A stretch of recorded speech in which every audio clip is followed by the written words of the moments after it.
Hello guides, एक नया interesting video लेकर आए हैं आपके लिए।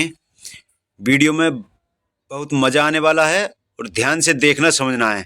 ईवीएम के खिलाफ आंदोलन उग्र होता चला जा रहा है। सुप्रीम कोर्ट के वकीलों ने मोर्चा खोल दिया है और देश में कुछ बड़ा होने वाला है। वीडियो को ध्यान से देखना और समझना है।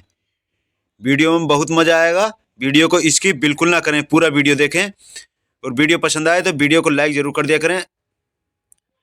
लाइक करने में कंजूसी ना करें और चैनल पर अगर पहली बार हैं तो चैनल को सब्सक्राइब करके आल की घंटी पर सेट कर दें ताकि इस तरह के लेटेस्ट वीडियो आपके पास तक सबसे पहले पहुंचते रहें।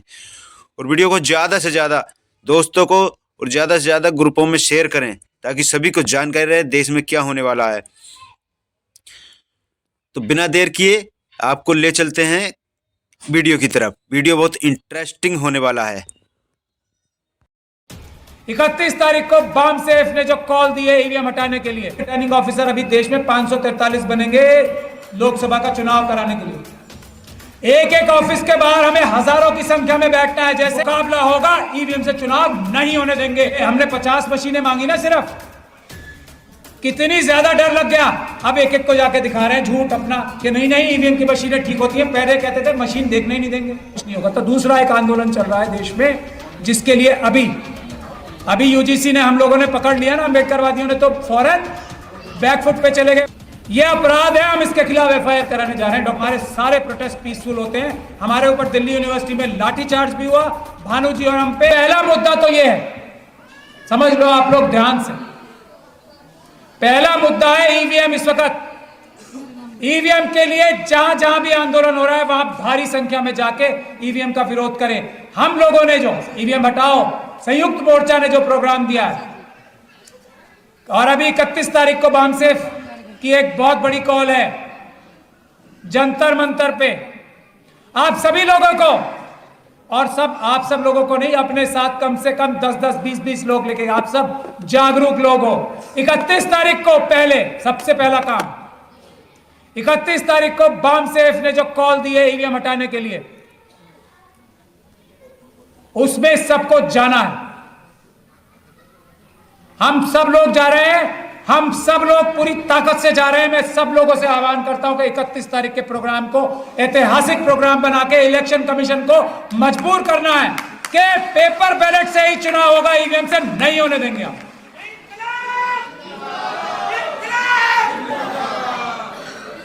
अभी हमसे पहले एक साथी बोल के गए थे। मैं ये बात आप लोगों को साफ कर देना चाहता हूं, मैं थोड़ा बहुत पढ़ा लिखा वकील माना जाता हूं, किसी बहसबाजी में पढ़ना ही नहीं। ये बुनियादी कानून है पूरी दुनिया का बुनियादी कानून है ये, कि इलेक्शन सिर्फ और सिर्फ पेपर बैलेट से ही सुरक्षित है और किसी चीज से सुरक्षित इलेक्शन हो ही नहीं सकते। इसमें बहसबाजी में पढ़ने की जरूरत नहीं है किसी को भी। जो भी पेपर बैलेट के, कागज के बैलेट के, बैलेट बॉक्स के खिलाफ बोलता है वो झूठ बोलता है, वो बेईमान है। ये बात आप सोच के रखो, इसके आगे बहस नहीं। अभी एक हमारे साथी बोल के गए थे, इसीलिए मैं ये बात कह रहा हूं कि संविधान में संशोधन करना पड़ेगा अगर पेपर बैलेट से चुनाव करना है। ऐसा कानून में कोई प्रावधान नहीं है जो पेपर बैलेट से चुनाव ना हो सके, ऐसा कोई नहीं है। बल्कि आज भी जो कानून है वो पेपर बैलेट वाला ही कानून है। बैलेट, ये जो ईवीएम मशीन भी है ना, इसको भी पेपर बैलेट ही मानना। तो इसलिए मैं निवेदन कर रहा हूं, ये वकालत का जो काम है, कानून बताने का काम है, हम पे छोड़ दीजिए। हम झूठ नहीं बोलते, हम सच बोल रहे हैं। मैं इसीलिए चैलेंज कर रहा हूं बार बार लोगों को कि अगर मोदी सरकार में उनके अटॉर्नी जनरल है ना, उनके सॉलिसिटर जनरल है, आए बहस करें और मैं उन्हें बताता हूं कि कैसे झूठ बोल रहे हैं सब, और ये कितनी बड़ी भ्रांति फैला रखी है कि कानून में बदलाव करना पड़ेगा। कोई बदलाव करने की जरूरत नहीं है, कुछ जरूरत नहीं है। पैसे कम खर्च होंगे, ये मैं कह रहा हूं, मुझे मेरी बात पे तो भरोसा है आपको। पैसे कम खर्च होंगे, टाइम कम खर्च होगा और सबसे ज्यादा सुरक्षित इलेक्शन होंगे पेपर बैलेट से। ईवीएम से चुनाव सुरक्षित हो ही नहीं सकते, पैसे ज्यादा खर्च होते हैं और धोखा ही धोखा है, टाइम भी ज्यादा लगता है। तीनों तरीके से ईवीएम से चुनाव धोखा ही धोखा है, फ्रॉड ही फ्रॉड है। इसके अलावा कुछ बात ही करने की जरूरत नहीं है। जो ईवीएम के पक्ष में बात करता है वो समझ जाओ या तो बेवकूफ बन रहा है या बेवकूफ बना रहा है। देश बचाओ।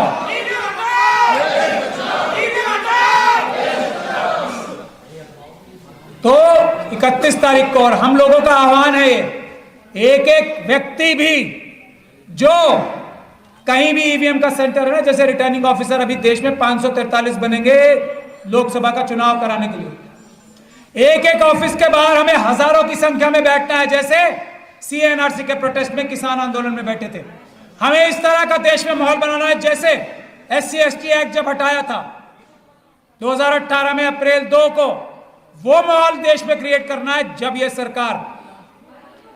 सरकार ईवीएम से चुनाव कराने से पीछे हटेगी, वरना इनकी तो जिंदगी और मौत का सवाल है। वोट इन्हें एक भी नहीं पड़ना और ये ईवीएम से चुनाव नहीं कराएंगे, ऐसा कभी संभव है? समझ लो बात, और किसी तरीके से नहीं मानने के। दुनिया भर के झूठ बोलेंगे। अब इलेक्शन कमीशन को सड़कों पे उतार दिया। पहले हमने 50 मशीनें मांगी ना सिर्फ, कितनी ज्यादा डर लग गया।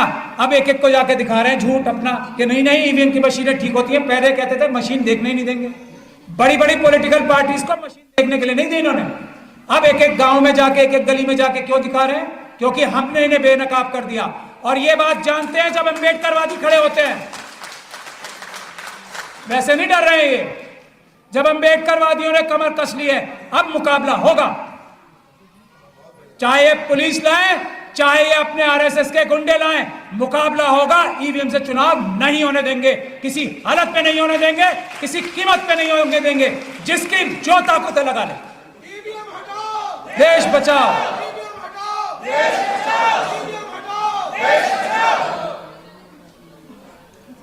तो ये बात अब दिमाग में 31 तारीख का पहले क्लियर कर ले। दूसरा, अभी एक जो ठेकेदारी प्रथा के बारे में हमारे वीर सिंह निगान साहब बोल रहे थे ना, अभी देखो, आप पढ़ाई लिखाई करेंगे हमारे लोग। पहली बात, जो एक बात ये रिजर्वेशन के खिलाफ बोलते हैं, दूसरा मुद्दा मैं बता रहा हूं आपको। जो व्यक्ति जैसे ईवीएम के बारे में जो बोलता है वो चोर है, बदमाश है।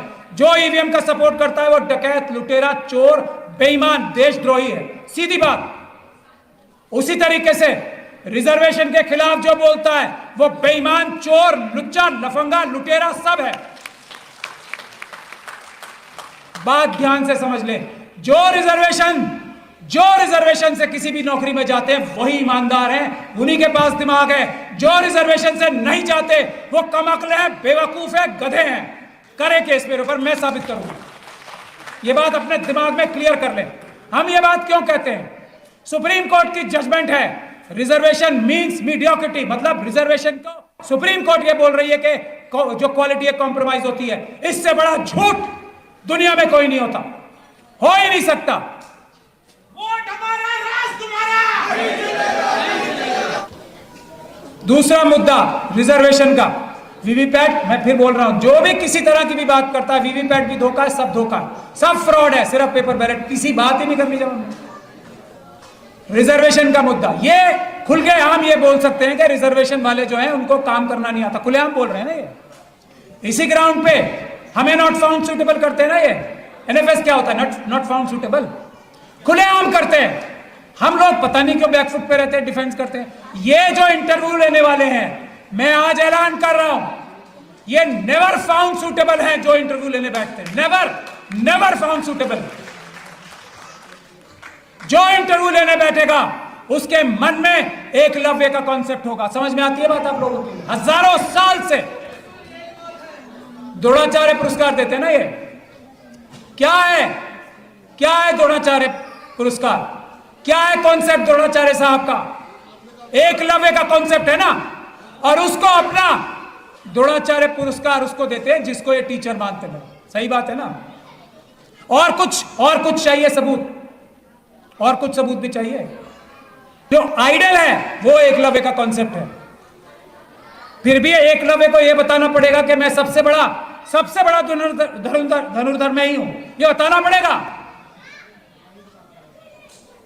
अगर एकलव्य है तो वो सबसे अच्छा है। खत्म बात। इसके आगे बहस करना बेवकूफी का काम है। ये लोग कभी अकलमंद हो ही नहीं सकते, ये मेहनती हो नहीं सकते, ये ईमानदार हो नहीं सकते, बाय डिफॉल्ट नहीं हो सकते। हाँ, अच्छे बुरे लोग कहीं भी किसी भी कम्युनिटी में होते हैं।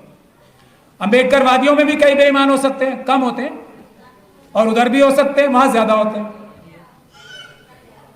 ये बात जब तक आप मान के नहीं चलोगे, जब तक कुछ नहीं होगा। तो दूसरा एक आंदोलन चल रहा है देश में, जिसके लिए अभी यूजीसी ने, हम लोगों ने पकड़ लिया ना, अंबेडकरवादियों ने तो फौरन बैकफुट पे चले गए। वरना क्या कह रहे थे कि हमारे जो पढ़ लिख के डॉक्टर ऋतु जैसे टीचर, रोहित वेमुला जैसे टॉपर, जो पढ़ लिख के सबसे आगे जाएंगे, एकलव्य बनेंगे, उनको क्या कहेंगे, नॉट फाउंड सूटेबल, और बाहर कर देंगे कान पकड़ के। ये यूजीसी कर रहा था, ये अपराध है, हम इसके खिलाफ एफआईआर कराने जा रहे हैं। डॉक्टर ऋतु से मेरी बात हो गई है, ये यूजीसी के चेयरमैन के खिलाफ हम एफआईआर कराने जा रहे हैं।